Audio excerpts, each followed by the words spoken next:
চিকন যে ধানগুলো আছে মিনিকেট, সেটা আলহামদুলিল্লাহ কাটা শেষ। এখন যেটা আছে সেটা হচ্ছে সম্পূর্ণ মোটা ধান, 16 ধান আর এবং 29 ধান এটাই আছে।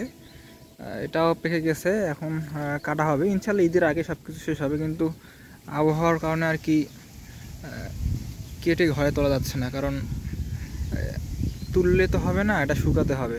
আসলে এসব ধান, এটা ধান না, আমাদের কৃষকদের জন্য একটা স্বপ্ন, শত পরিশ্রমের ফসল।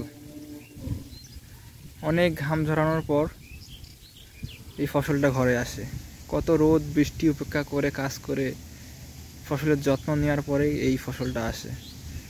এটা আল্লাহ তাআলা একটা বিশেষ রহমত। আসলে একটা ঘাস থেকে, বলা যাবে একটা ঘাস থেকে আল্লাহ তাআলা এমন সুন্দর শস্য দানা দেয়, এটা আসলে মানুষের কল্পনার বাহিরে আল্লাহ তাআলার নিয়ামত, যদি চিন্তা করতে যান।